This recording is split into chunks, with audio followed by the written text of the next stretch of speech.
Hello, hello, hello. Welcome back, ladies. 100. Audrey. What's up, mama? What's up, 100? Hello, my beautiful ladies. What's good? What's good? What's good? What's good? Welcome back. Welcome back. Well,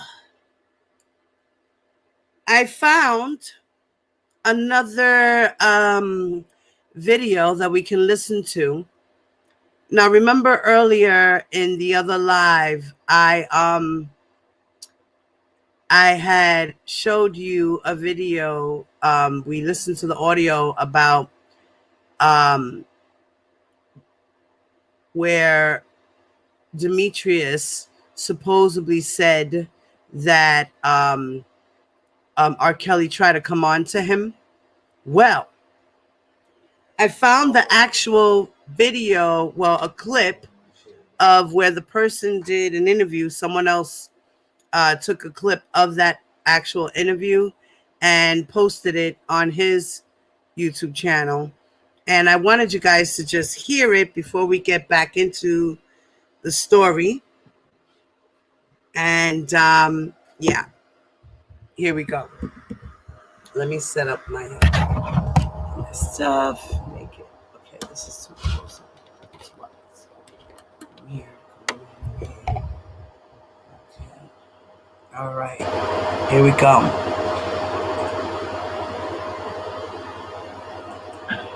I met Kelly in about 85, and I introduced him to my family. Craig Hodges played with the Chicago Bulls. That's my brother-in-law. He financed us early in the beginning. That's how he started. And then I left. So that was 85 to 95, you were with him? 85, 95, exactly. And you're saying that one of the Chicago Bulls funded R. Kelly in the beginning of his career? Yeah, Craig Hodges. That's my brother-in-law. He married my sister.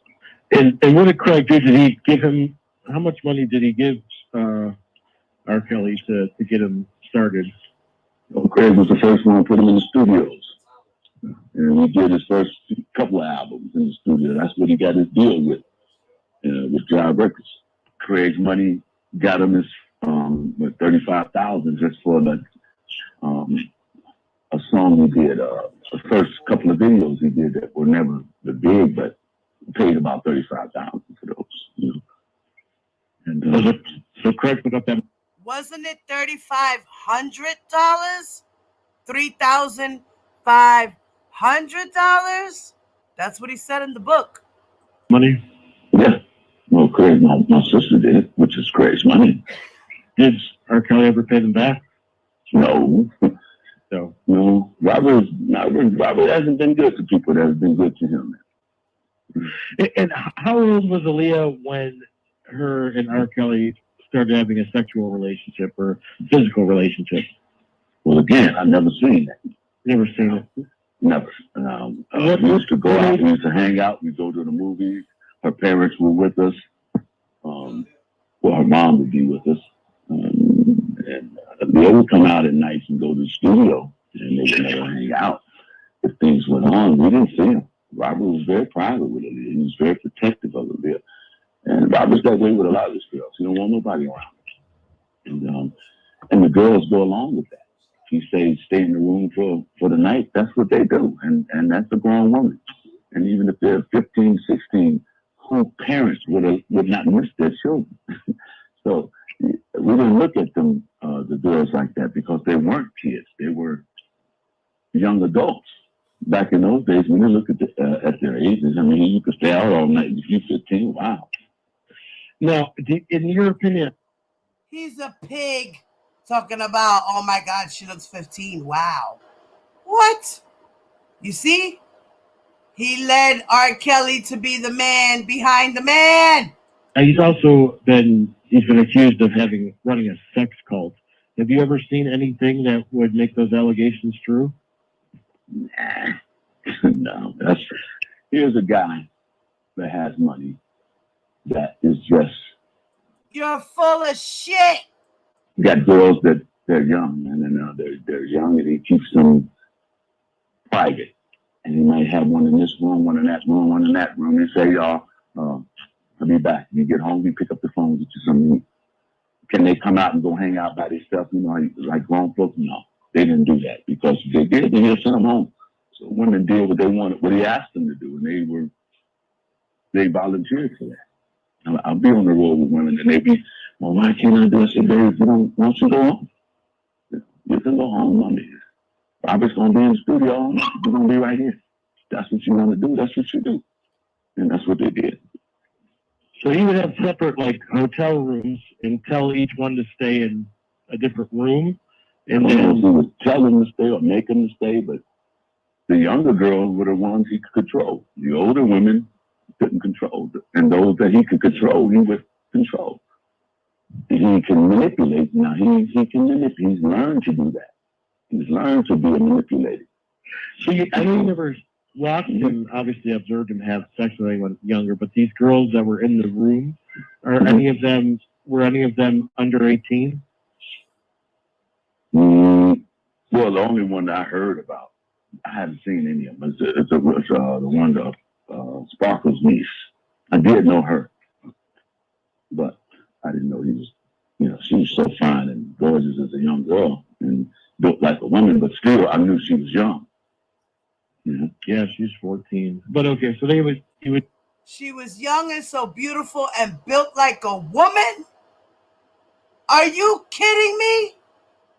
Just tell them, go to the room and wait while I go to the studio. And they were weaker-minded women, and they would just sit there and wait all night. It wasn't only women, man. It's men. Robert had guys around him that came, and they have musical desires to be entertainers, and they go around Robert, and Robert had them wait around for him all day long, sit in cars and wait on, and they wait. He had male groupies hanging out with him too. His yes men. It's not just women. You see, Robert got guys that out there that he's changed the course of their lives, believing that he's going to do something for them, and that's what they do. Now, did you believe that he had sex with men as well? He got some freaky ways, I believe. He showed his ass to me. And I turned it down, but, I thought he was playing. But as you look up and see shit now, he wasn't playing. Did he expose himself to you? Oh, yeah, he did. He exposed himself to me. So how did that happen? This was in the early 90s. And he just got signed with job. We were down at the Empire Hotel, and it was just me and him. And this particular day, I went out and met two girls, brought them up, kicked it with them. After they left, we had split rooms, joining rooms. After the girls left, Rob came in my room, butt naked. I'm like, man, what are you doing? Now, he talked about this scenario where the girls had the threesome with R. Kelly in the book. That they were in the hotel room and they were in split rooms. He went in one room and R. Kelly went in the other room with the two girls. So you mean to tell me after that incident, you're saying that R. Kelly came into your room butt-ass naked talking about what? Walked over to the mirror and leaned over and said, man, you want some of that? You know you want it. And, I took it as a joke. And, I took it as a joke, and I got up and said, man, you a freak, man. I'm going to get that. And I walked up behind him, he didn't move, and I just, man, get your ass out of here. And, left it at that. Nothing ever came of that.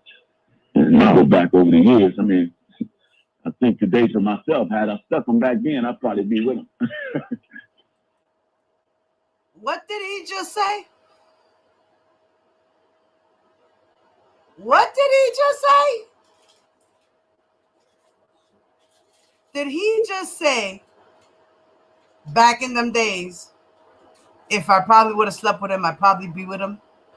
What? Hi, this is Demetrius Smith, and you're listening to the Dominique Navy Show. All viral access. Okay. What the hell is going on? Did y'all hear that? Did y'all hear that? OMG. What in the world is going on? Lordy, lordy, lordy. That is bananas, y'all. What the hell is going on? Okay. So, before I read it because it was a news little article, whatever, right? Now we heard it from the horse's mouth. Okay? But he didn't mention that in the book. Not yet, anyway. Let's see if he does. Let's see if he does. And then he said 335. And what did he say? He said $35,000, he said, is how much Craig invested in him. But according to the book here, he said $3,500 is what he gave him. And they went to the pawn shop to buy all their equipment. They were so happy. Right? That's crazy, right, Audrey? What?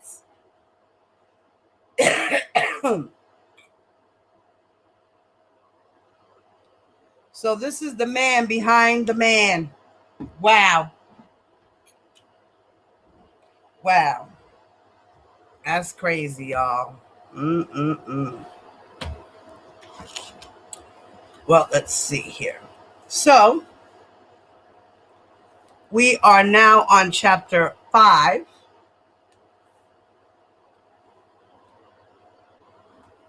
And we now know that he split up from that guy, Chuck.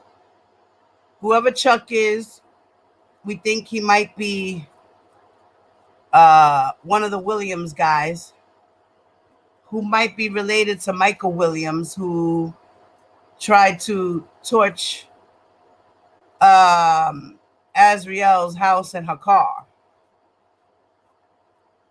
So, yeah, he might be related. She said literally. Okay. Now, chapter 5 is deception. Now, we know that they all split up. The group split up. Now, R. Kelly and Demetrius Smith have to kiss the Hodges' ass so that they can get the money that they want and build his career. Now, Demetrius is saying that he noticed that R. Kelly has been getting selfish and, you know, he's being sneaky with his sister. So he thinks that they're having an affair. Nobody has actually come out to say it. Neither one of them have admitted it. We know that R. Kelly at the time was 17. She was 21. And Demetrius Smith was 29. See, we got to put these things into puzzles, guys. Okay? You know, so reading this book, then we'll read Carlita's book. And then I'll finish reading Lisa Van Allen's book. Now, after anyone has not gone through my Divas book club in my on my channel, go into Divas book club. After we finish reading Carlita's book, go back, read Lisa's book. Okay? Because it's all like going in a timeline. You know, Demetrius Smith was there first. You know, Tiffany Hawkins was there. You know, Aaliyah was there. And then came Lisa Van Allen. And then Geronda Pace. So you got to do the girls' books in order just so that you can get the timeline and some pieces of the puzzle. Because as we know, not all the girls wrote books.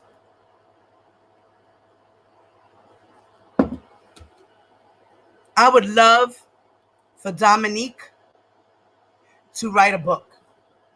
I would love for Azriel to write a book. I would love it. I would support them. I would buy the books and I would read them.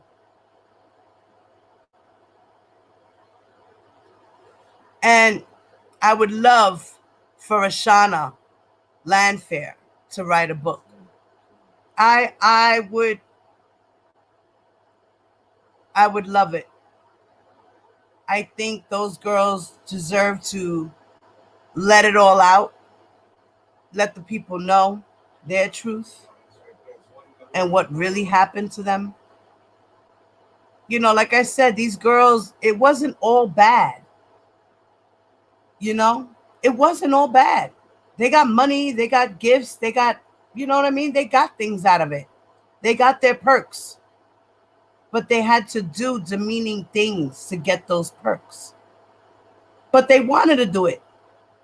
They did because they thought they were in love. And they thought that this was his lifestyle. This is how he told them. This is how I like to live. They accepted that. And they dealt with the abuse because after a while they were scared and they didn't know what to do. Some of them left and came back. A lot of women that go through domestic abuse in relationships go back to their abusers. It just happens.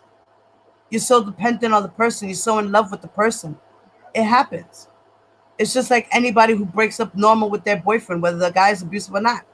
If I broke up tomorrow with David and we split up for like 2-3 months and then get back with each other, what does that mean? I love him. He loves me. We can't be apart. We want to make it work. It's a normal thing. It happens. You know, I don't understand how people can be like, I don't understand. You know, I don't understand. What the fuck? You ain't never been in a relationship before? You've never been in a relationship before? Really? Huh. Okay. Karen, what's up, mommy? You know what I'm saying? Like, they act like they've never been in a fucking relationship before. You've never broken up with a man and gone back to him? Or you as a man never broke up with a woman and gone back to her? Like, come on now. Let's stop being stupid. Let's stop being stupid. Let's be real here. Okay? Let's be real. Let's be real. Sorry, got to clear my voice, y'all. All right. So now that we got that shit all out the way, okay, let's get into this.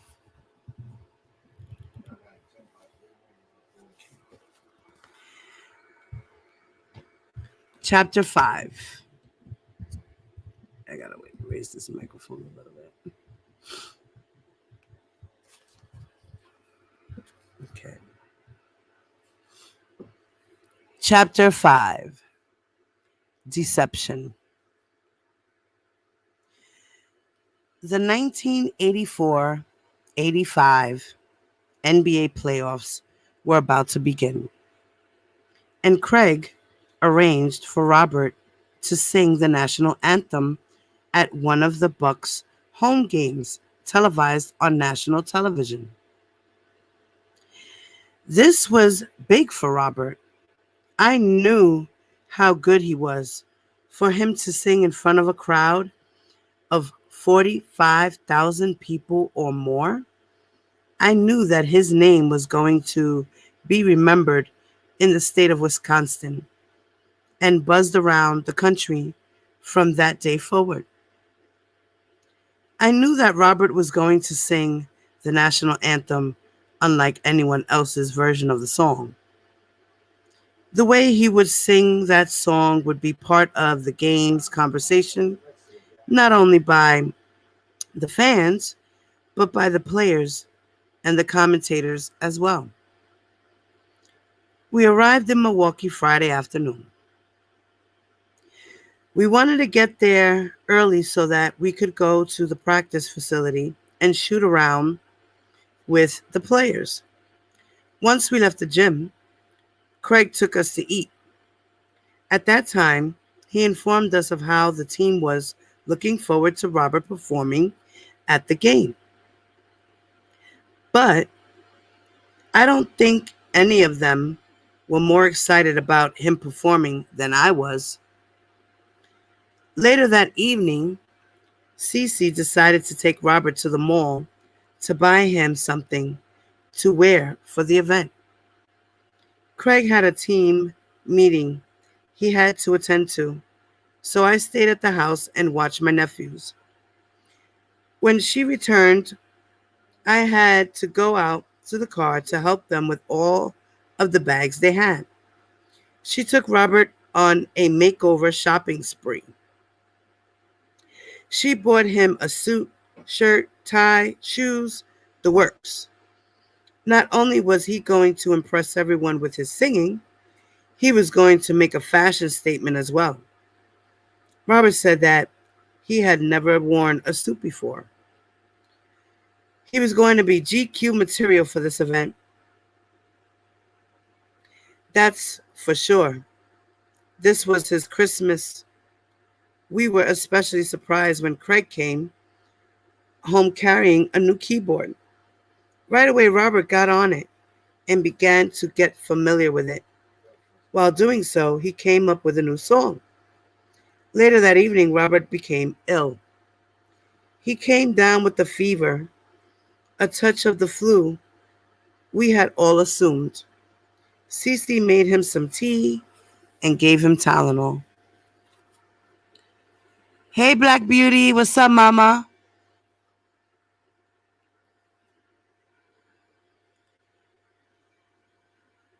And then he went to bed. He coughed in his sleep all through the night. When he woke up the next morning, he wasn't feeling any better. Cece wanted to take him to the doctor, but Robert didn't want to go. He said all he needed was some rest. His day started off with breakfast in bed, more Tylenol, and plenty of juice throughout the day. It was questionable if he would be well enough to perform.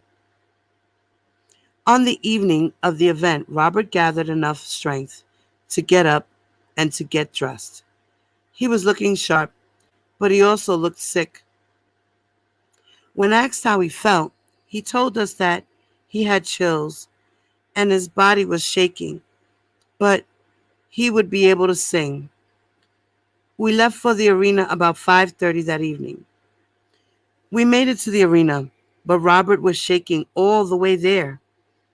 The heat in the car was on full blast because he kept complaining that he was cold. Once we were seated, Cece asked me to sit with my nephews while she took Robert to the hospitality room to meet the coordinator so that they could show him which location on the court he would perform. When Cece came back to the seats, she told me that once Robert got to the room, he got very dizzy. She said they had to call the team doctor, and the doctor recommended he cancel his performance and be taken back home. He was sitting in the back waiting for her to take him home. Now we were all worried. I had never seen him that sick before. It was decided that Cece would take Robert back to her house, and I didn't want to leave, so I volunteered to stay at the games with my nephews. Afterwards, we rode back to the house with Craig. Robert stayed in the bed the whole weekend, and all Cece and Craig talked about was how Robert didn't need to be obligated in any kind of a contract. I asked Craig how he was going to be reimbursed for his investment for the equipment and all of Robert's studio time. He told me that once the brother got a deal, he was confident that Robert would pay him back. He said we had to be able to trust each other before we could work together. After the All-Star weekend, Robert and I drove to Chicago. He was feeling a little bit better. However, he was a little down in spirit because he wasn't able to sing at the game. He said he had never been that sick before. I made small jokes about him having the cooties from the private nurse he had, Cece. He said they were friends and admitted that at first he was very nervous whenever he was around her, but now he was a bit more relaxed in her presence and did enjoy her company. When we got back, I dropped him off at his mother's house, and from there I went home. That same evening, Robert called me, said he was feeling better, and asked if I could pick him up the following morning to work the subways with him. The next morning, Robert and I resumed back to our normal program in the subway and then to the studio. I didn't mind working with Robert in the subway. The only problem was that things weren't right for me financially, and I was only making enough for gas money. Get a job!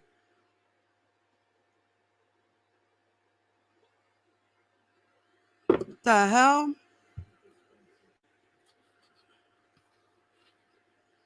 Over the next few weeks, we spent less time in the studio and more time hanging out with the crew. Here goes the crew, guys. Now, remember, he said that he did change some names. So we don't know if these names are the real names or names that are made up. Here they go. Hanging out with the crew. Larry, Tori,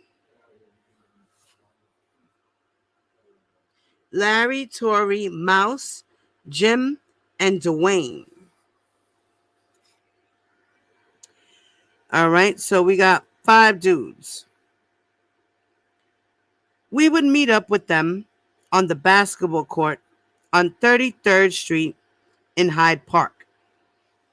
All right, so these are the basketball dudes. We would play a few games and then end up at McDonald's. All of us were believing in Robert for the potential of talent he had. And we all felt fortunate to be in the position we were in to be on board when that big deal came along. That's all he kept worrying about was when was the money coming? When is the money coming? We believe that the album Rob produced was just as good, if not better, than the tunes we were listening to every day on the radio. We spent a lot of our free time hanging out at the Hyde Park movie theater. On the weekends, we would go to different parks and I would arrange for Robert to sing, or we would have people play his demo. Mostly everywhere we went, people wanted copies, but we weren't in the market to sell. We wanted to be on the radio first and then sell tapes. We wanted to build the anticipation of his upcoming album, so we promoted his demo every time he had a live performance. We were grooming ourselves for the jobs we were assigned to. I believe those positions fit the character of our lives. Larry acted as Robert's personal security. Okay, so Larry was the security guy. Okay. Tori would dress him and always made sure he had extra clothes for Robert. Okay, so Tori was the stylist. Okay. He would even have us take off our own clothes at times if he needed Robert to have a certain look. Really? Wow. Dwayne was Robert's personal barber. And me, I was his personal assistant. Okay. So he had 6 guys with him as his crew. The barber, the personal assistant, the bodyguard, the stylist. Okay. Okay.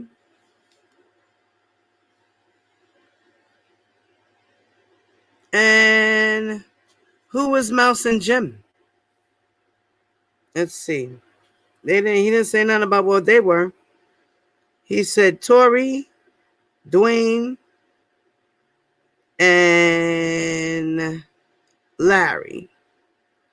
So what did Mouse and Jim do? Okay. We were grooming ourselves for the jobs we were assigned to do. I believe those positions fit the character of our lives.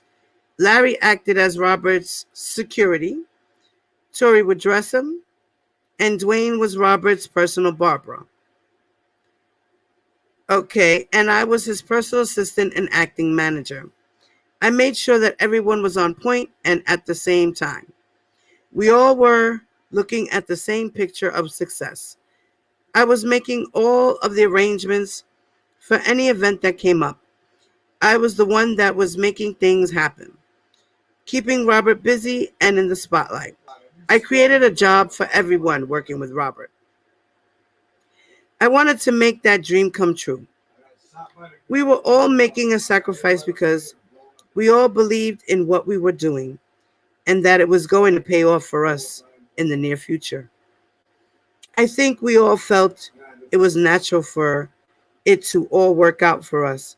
Besides, we called ourselves family. And that's what family does for each other. They take care of one another. We were a personable crew of people geared towards getting the job done. You see, so that's where Robert got that whole thing of the family, the family, the family. We are the family, the family. Look, I want you to meet your sisters. We're all family.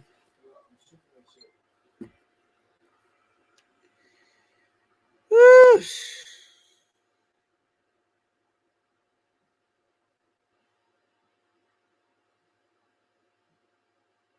Okay.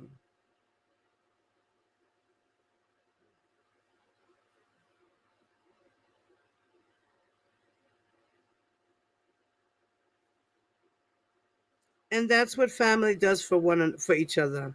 They take care of one another. We were a personable crew of people geared towards getting the job done. Everybody liked us all and complimented us individually for a job well done. Audrey said, I see. Everything seemed to be heading in the right direction. The only problem that we had was the fact that Cece would always find her way to Chicago, showing up wherever we were. She had no problem with making for us. I shared one with my mom. For me and you. Open it though. Just leave me one. Take two. Okay. Sorry, my husband wanted a snack. He had to ask the permission. Um, okay. She had no problem with making an appearance and getting in the mix of the guys hanging out. I tried very hard to conceal the fact that I was uncomfortable with her presence. Only because whatever her business was, it never seemed to have, excuse me, anything to do with what we had going on. She was never in agreement with anything we were doing. And all we were doing was working it to see to it that what we were building was not jeopardized or destroyed in any way. But Cece was definitely a liability when it came to that. I felt like her presence, I felt like her appearances around us should have been to check and see how she could assist me with Robert. But no, Cece had one agenda on her mind, and that was having things her way. Everywhere Cece and I went, the crew could see and feel the negativity that existed between us. It was weird. We had different opinions about everything, and I felt she was against everything I wanted to do and objected to anything I had to say. All I wanted to do was keep busy, have fun, and make some honest money at the same time. Where was I going wrong? Her anger with me seemed to intensify. We didn't see eye to eye on anything. This experience gave life to the saying, "Cum is thicker than blood." Whatever Cece and Robert had going on, it was driving a rift between us. Oh shit. He said, "Cum is thicker than blood." Wow.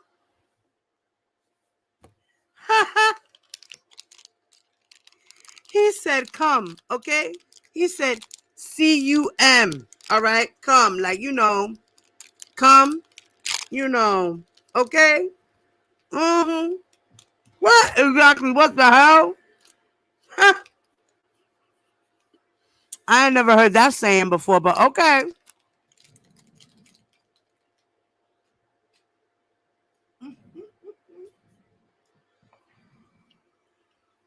Mm-mm-mm-mm-mm.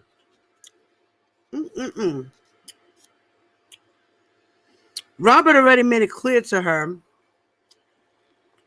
he was.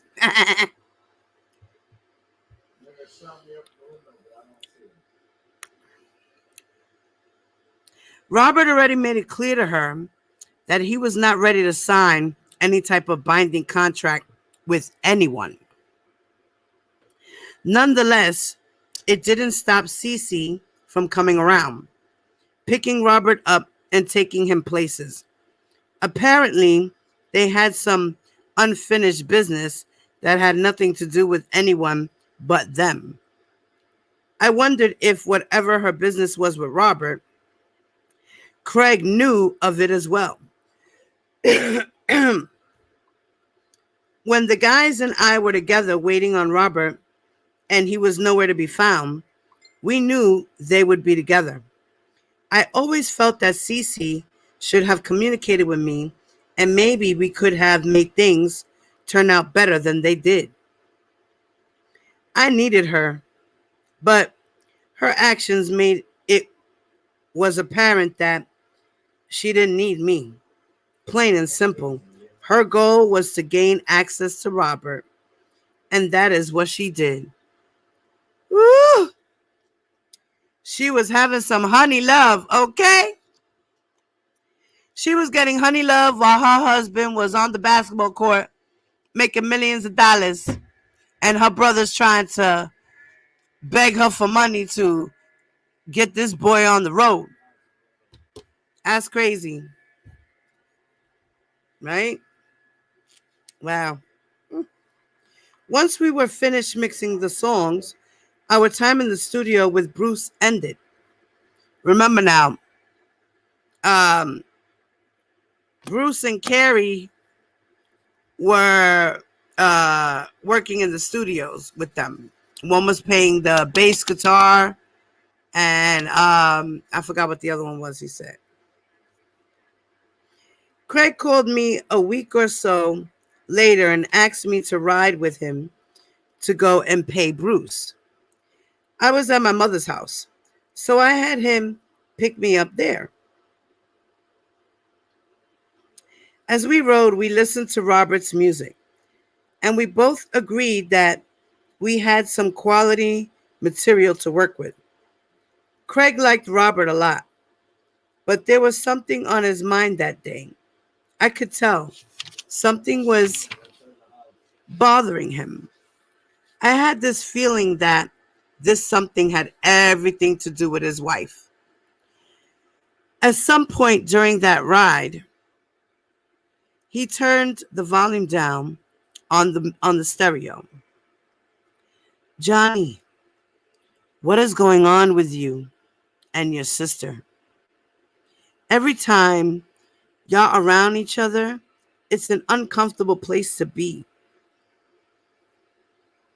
How are we going to work together if you two can't get along? He asked me.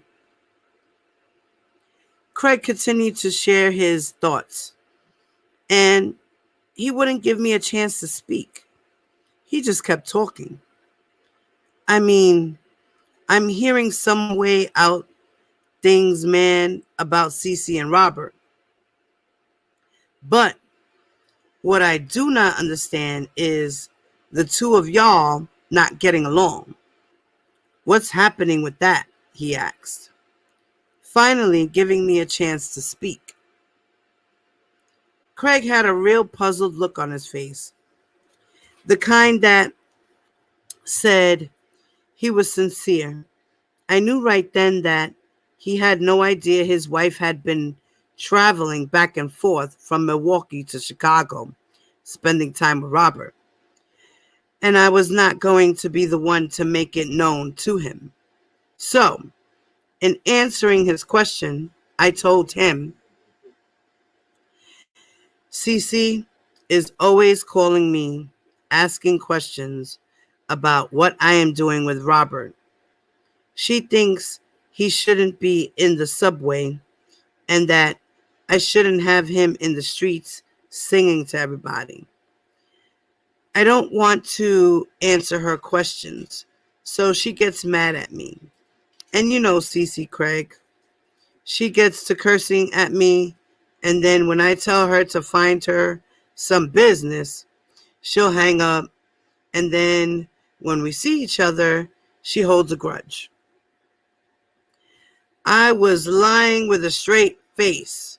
Yes, I was lying to this man. But how else do you avoid telling a man that you think his wife is having an affair? I couldn't, so I continued my assault of words that turned into one big lie. Craig started to laugh because he knew I was describing his wife and her ways to a T. Cece was a real firecracker. He knew he had married a little feisty one. I went on to tell him how everything had changed from the vision we had in the beginning. With the way you and Cece are in Robert's ear about not doing shows, broke up the band, and Chuck is no longer a part of it now. Robert is not obligated to anyone, anybody, or anything. The only money I make is the hand down I get from you. Craig, we need to get this thing rolling, man. I can't make it like this. Craig told me I needed to get me a job. You sure do, Dimitri. Hello? I smiled and shook my head and wondered what Craig had learned in college. He was a wise man, but couldn't read signs right in front of his face. His wife was too involved with this thing, but Craig couldn't see it. Maybe it was his career or his trust in her.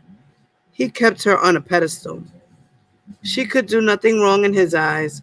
Whatever it was, he had his blinders on, and I actually felt sorry for the man. When Robert was in the studio and needed something, I was the one who got it done. When there were places Craig wanted Robert to be, I was the one everyone would call on to make sure that Robert would be there. When he wanted him in Milwaukee to sing for his friends, I was the one that he would call to Robert to get Robert up there. When we worked in the subways, Craig was the one who told me to make sure that I was with him, to look out for him. So I told Craig, working with Robert is a job. It was the truth. But how many people paid attention to that truth? We finally made it to Bruce's house. When we went in, Bruce was doing his normal thing, smoking a fat joint. So Craig and I joined them. We talked a little about how good we thought Robert's music was. Craig gave Bruce a check, and we were on our way back to my house.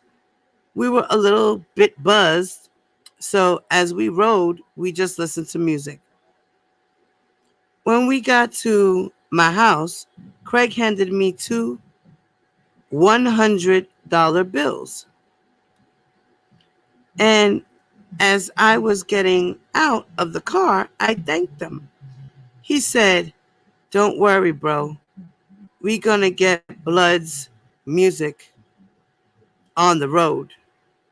He was bobbing his head to Robert's music that played as I closed the door of his car. I stood there for a moment and watched the car pull away from the curb. I was happy for Robert's emerging success, but where was my own life heading? I seriously, I seriously didn't know anymore. As the months went on, Robert and I began to go back to the old school way to make money. We didn't have a choice because Craig was getting ready for the NBA playoffs. Nothing was going to go on with shopping the tape until the season was over. According to Craig, we were back to hanging out, singing wherever I could get him a gig. We would ride through parks, and as people were having picnics or there was a big gathering going on, I would set Robert up with his portable piano, and he would do his standard routine and entertain people for whatever they would put in our bag. Oh, wow. I need to get my eyes a second. I gotta get new glasses, y'all. Oh. Ay, ay, ay.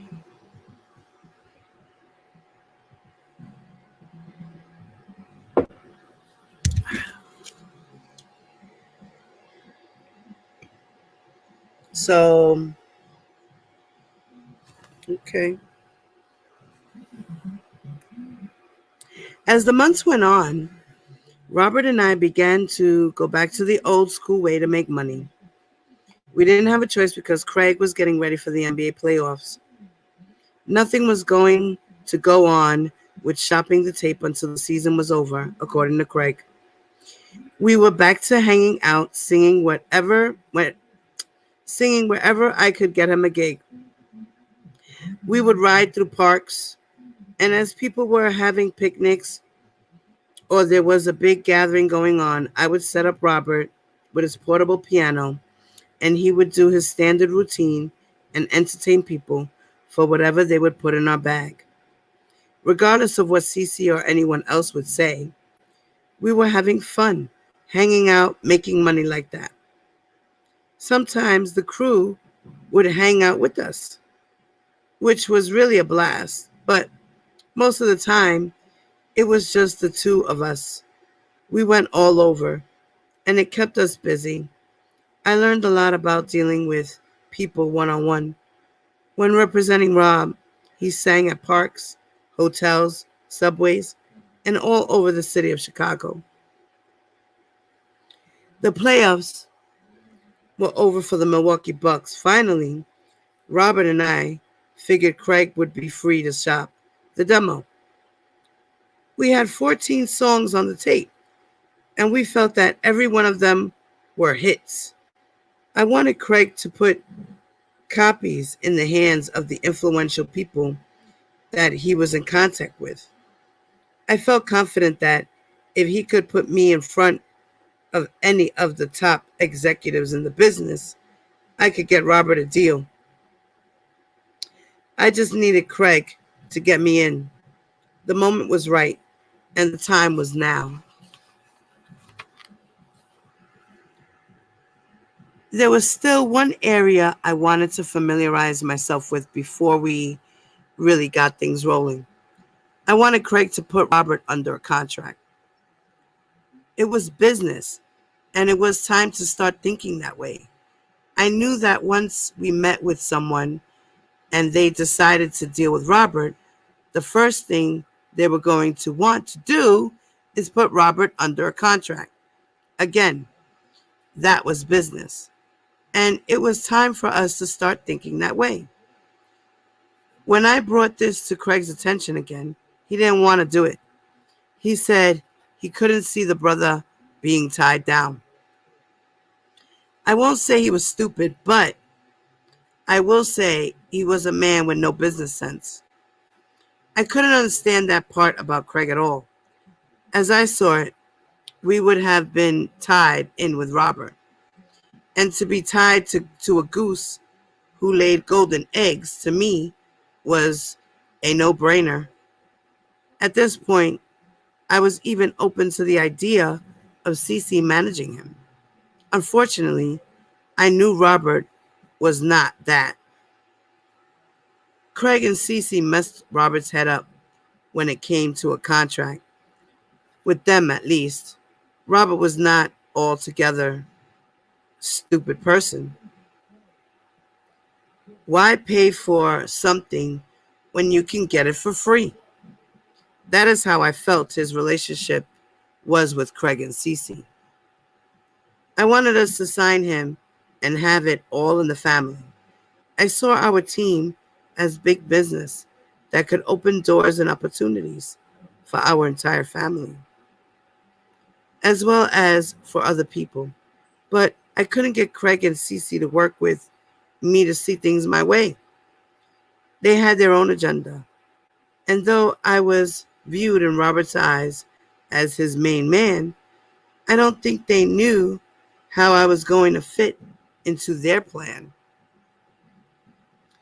2 weeks had passed since the last time I had spoken to Craig or Robert.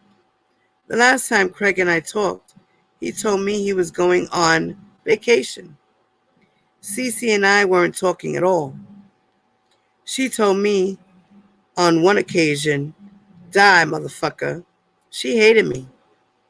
And it really hurt because she was my sister, and I loved her more than anything in the world. I was seeing part of Cece I never could imagine. I loved her, but she was pushing me away from her. My other family members were concerned about Cece's actions as well. To make matters worse, my youngest sister told me that, on several occasions, Craig was making trips to Chicago to pick Robert up and take him back to Milwaukee to hang out there with them. I could only guess their motive was to build a stronger relationship with him before they went on vacation. It hurt when I heard that they were going behind my back and not keeping me in the loop when it came to Robert. I would wonder why I was being left out. I was upfront and honest with people. I couldn't understand why things weren't going smoothly and why they weren't supporting me to make things happen for Robert. Wasn't I the one that brought Robert to them for their support? I didn't bring him to them to for them to make all the decisions for me. My association with Robert was solely because we weren't in the same business and I knew what I was doing. I wondered, shouldn't I have been the one being motivated and pushed to make my business to the next level since financial support was what I went to my family for? Shouldn't I have been the one being supported? Why do people feel like they could take from you and disregard you as if you're not important? Wow.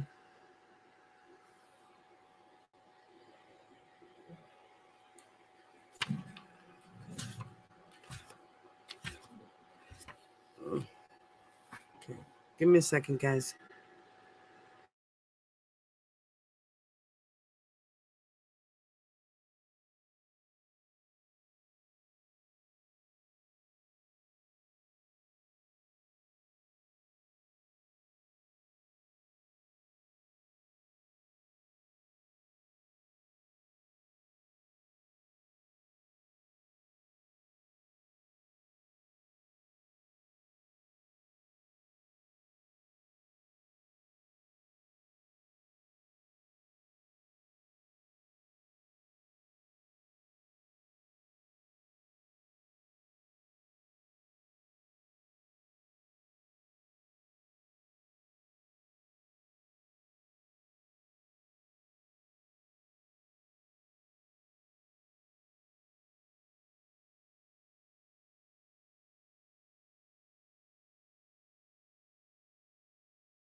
Okay, sorry about that, ladies. Why are people not considerate of your feelings? I was angry and totally disappointed with Craig. They were taking advantage of me because I was family. Because of that, I felt that they overlooked the thug in me. Little did they know they were knocking on the thug's door. I was tired. I was tired of being broke, tired of feuding with Cece, and tired of them treating me as if I didn't matter at all. I knew that Craig was going on vacation, so I figured that while they were gone, it would be a good time for me to get with Robert and see where his head was regarding my position. I was ready to call it quits. At this point, I knew it was time for me to start looking out for myself and stop being a nice guy. Excuse me. I made up my mind that once Craig and my sister were gone, I was going to contact Robert. To my surprise, on the day they left, I got a call from Craig while he and Cece were at the airport waiting for their flight to depart. I thought it was strange to hear from him, but nonetheless, I was glad. Craig was beating around the bush with what he wanted to tell me. Johnny, we're about to leave. We want to straighten out everything when we get back. You, me, Robert, and Cece. We're going to all sit down when we get back and get this thing in order. Is that cool? He asked. I was like, cool, man. I'm going to get with Robert while y'all gone and see where his head is at. Again, there I was being loyal. My whole objective was for the one purpose of making it happen for the whole crew. Then he said, Robert's at the house. You can go up there with him. I replied, what house? He's in Milwaukee.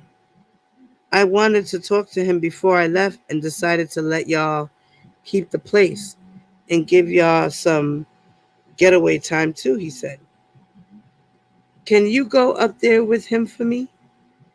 I know things don't look right, but can you go up there with him for me? He kept asking. I told him that I would and wished them a safe flight. After I hung up the phone with him, I was mad. My feelings were hurt. I even felt betrayed by Robert. He shouldn't have went the Milwaukee Milwaukee without me. Where did his loyalty lie? He was supposed to be my boy. What kind of scheme did he have on his mind? It was clear something was up. But what? Ever since I brought Robert to these people, my so called family, they were keeping things from me. I didn't know who to trust. Nobody seemed to be playing fair with me. I was giving my heart and my time, but wasn't making any money. I felt alone and unappreciated. Robert was playing both sides and only looking out for himself. Even at this early stage in the game, he was being manipulative. As I thought about as I thought about it, this wasn't the first time. I felt he was not true to the game when it came to showing where his loyalty lied. All kinds of things were going through my head. I felt I was being used as a pawn. Then I thought, maybe I'm just being paranoid. After all, Robert was just 18 years old. So now he's 18. Oh wow. We got a couple more pages and my head is starting to bob, y'all. I took a muscle relaxer, my neck and stuff, my shoulders bothering me. I took a nice hot bath before all of this, and I'm feeling pain going down my. It's like it's going down my shoulder blade. Ah, It's really starting. Like, oh, I don't even know how to sleep tonight. I don't know how I'm gonna sleep tonight, y'all. Serious, dead ass. I'm in a lot of pain. Um. Okay.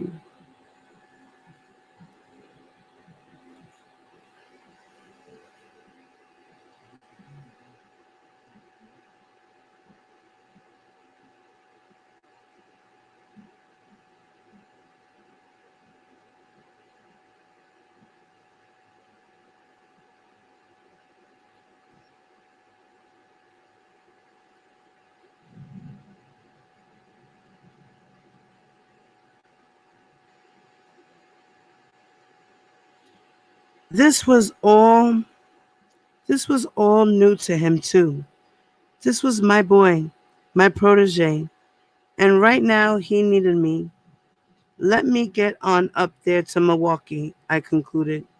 Soft ass me, believing in things as though they were, was a belief I had all my life.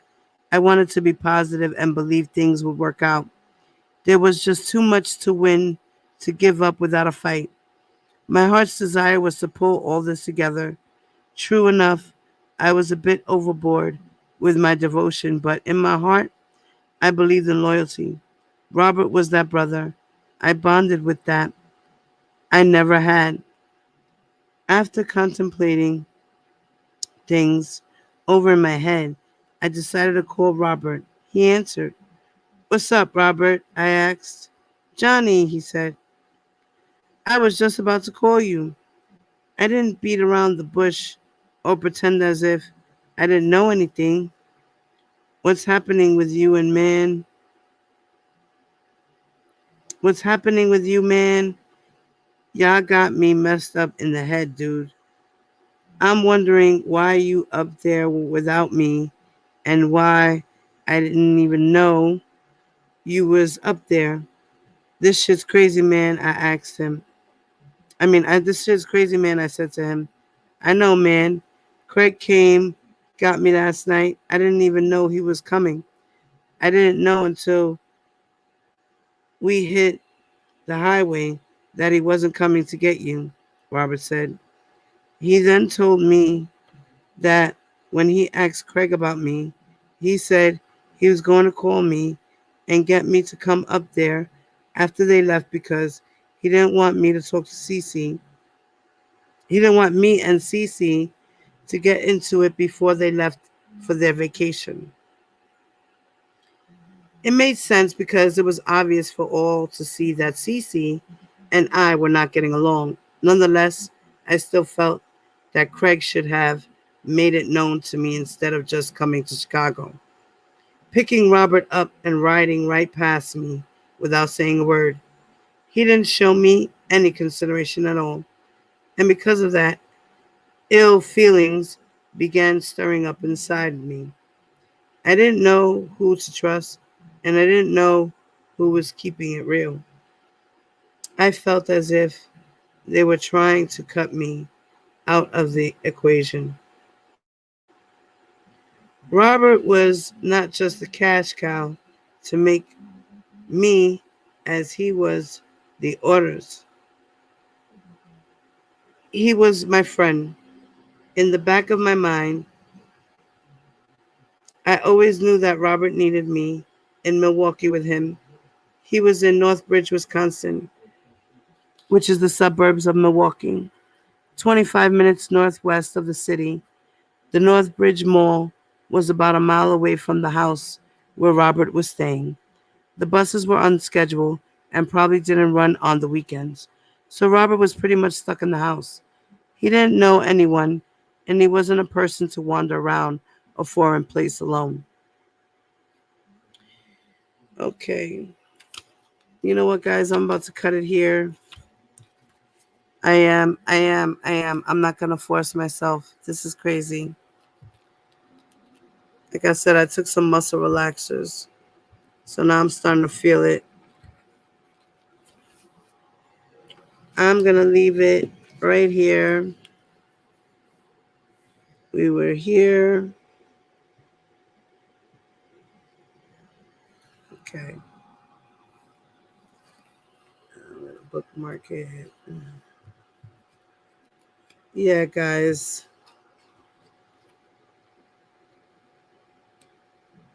But this is deception. So this chapter is called deception. Wow. His sister was feeling R. Kelly, huh? She couldn't keep her little hands off of him. Oh, love you too, Mama. Thank you. That's my mom, guys, in the chat. Say hello. Blanca. That's my mom. Yeah. So Cece was attached to R. Kelly. She couldn't help herself. Thank you, baby. Yeah, man. This shit is really starting to like. I have those little heating pads, those strips that you put on you and stuff. I have them going down like from my shoulder area down to my blade. It's really bothering me. Yeah, I tell you. And I don't know. I think I need a new pillow. I don't know. Just something's got to give. I think I got to buy new pillows. I don't know how to sleep anymore. Mom, my friends are saying hello. If you're still listening, babe. I don't know if she's still listening. She'll pop in and just, shout me out every once in a while. Mom shows support. Yes.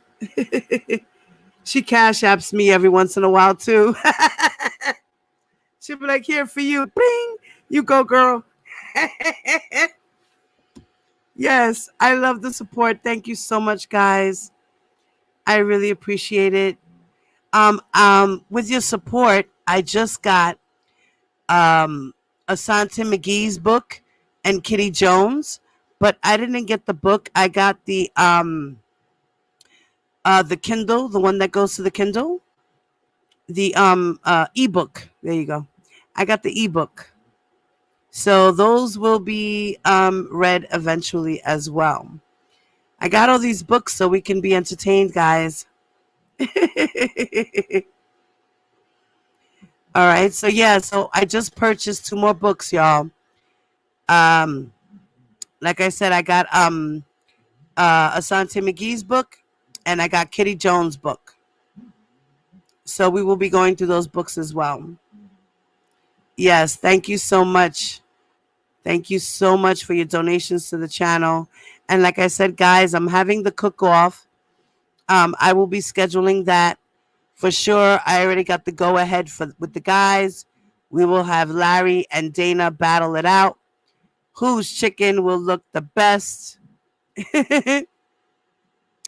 So we are prepared for that. Like I said, if you guys want to make any donations for the pot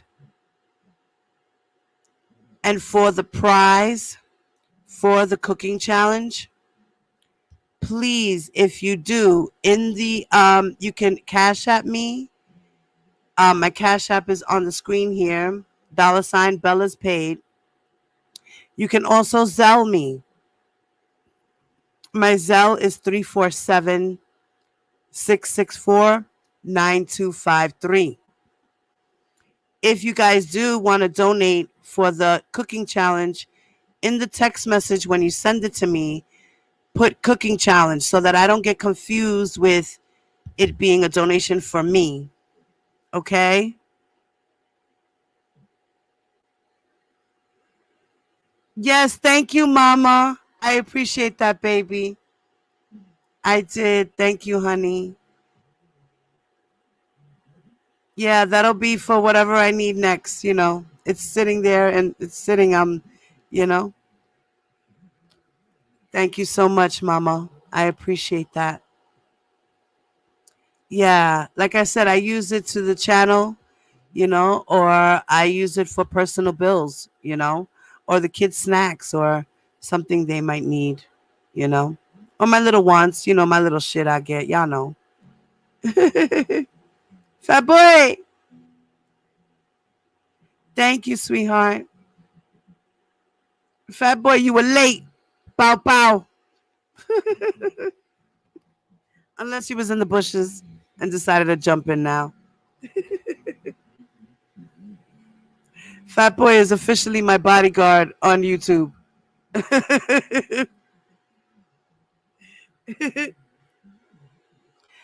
Yes, I have my brothers here. I got a couple of brothers that are bodyguards that will chop people up. Don't play with me. I got my nephew in here too. He be in the bushes every now and again. Don't play. He got a wrench. He will snip you and you won't even know he was there. Juan, if you out there. And then I got my boy D Centavo. He's been hiding. I don't know. He's been a busy man or he's been in the bushes waiting to snip somebody.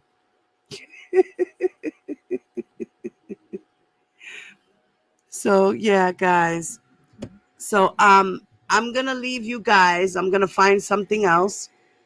And I'm gonna leave you guys with something else to watch real quick. Well, listen. As I said, we will I'm find something else where Mr. Smith was talking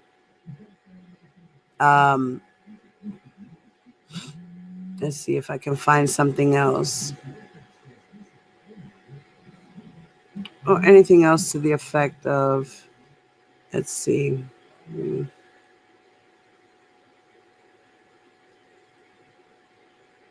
Um,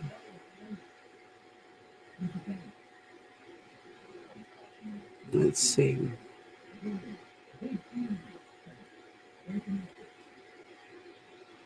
Um,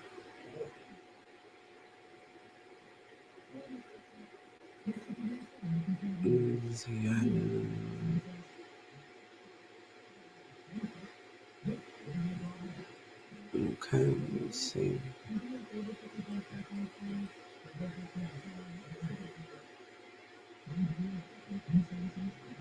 Okay, let me see real quick. Hold on.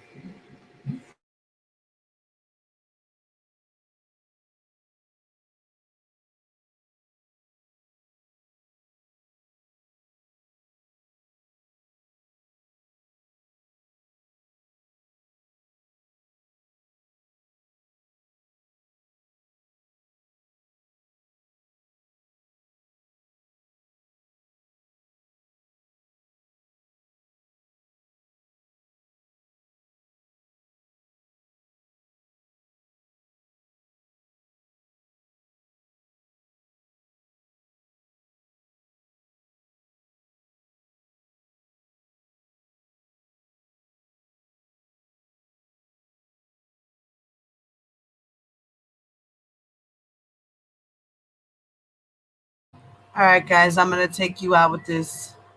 Um, Demetrius Smith was talking and sent a message on his YouTube or Instagram. We're gonna play it now. Just don't forget, guys, please hit that like button. Don't forget, ladies, on your way out, hit that like button. And if you are new to my channel, please hit that subscribe button if you like my content.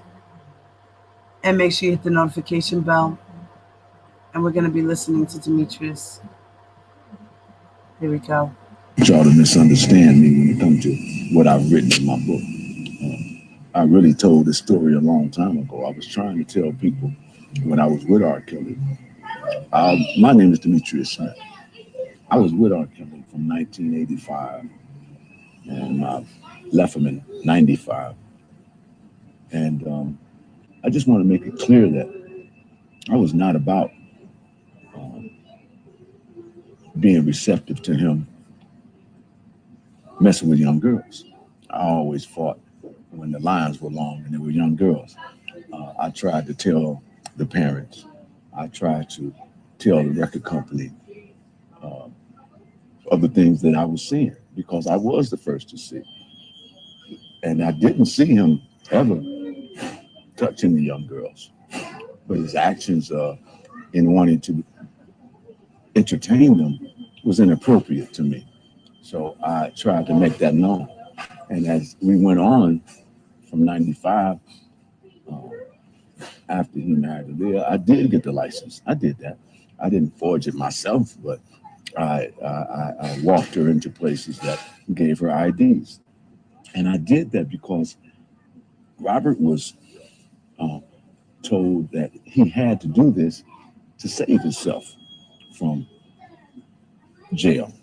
Uh, I've been with him from 85 to 95, and because of that, I stood in the gap to help him for that moment. It was supposed to fix things. It was supposed to change things. It was supposed to give him a reality check because that's when it first started. That's when it happened in my sight. Uh, Coming up in the Kenwood days, watching him play with Tiffany Hawkins and the Javantes, and they were kids. There was no sexual activity, and it was the beginning. So nothing was really happening. It didn't happen until after he got his deal that he became a monster to me. And I don't want to be misunderstood as I left him in 95. I'm not with him. Everybody that's with him after me, they pretty much knew what he was about. And, not to name names, but they know who we are. And if I name your names, then you're going to be set out because you need to be set out because you sat there and allowed that boy to continue to do what he did, to grow into the person he's grown to be. And you're riding there on the side of him like he ain't doing nothing wrong. See, I'm a good guy now. I'm a nice guy. God has saved me. That book relieved a lot of pain from me. See, I walked in a lot of pain after R. Kelly. See, I had, it's a long story. You ought to check my book out before you judge me. God bless you and keep you. My book is The Man Behind the Man, Looking from the Inside Out. It's on Amazon. And it's been on there since 2011. Everything y'all talk about, it's in there. I'm not doing it to sell books, but, I have to clear my name now at the same time. And there's a lot of pain. But we had a lot of good times back in the days, man. And as far as the Leah is concerned, she's an angel in my book. There's nothing. Her parents, they were with her all the time, but you can't be with your kids all the time. The things they didn't see, I didn't see. No, her parents were 100% behind her. Um, but Diane, you didn't see everything. You watched her as close as you could, and we all did. And I feel like I let her down, and I cry over her. So don't bother me when it comes to Aaliyah, because she was an angel in my book, and her mom is 100% great mom. So don't insult this. Don't get it misunderstood. I told my story because I can tell my story. I don't have no loyalty, no obligation to Mr. Kelly because he had none for no one. He has destroyed lives. And it's a lot to that. It's a lot to it. So I just wanted to give that to y'all. So have a blessed day.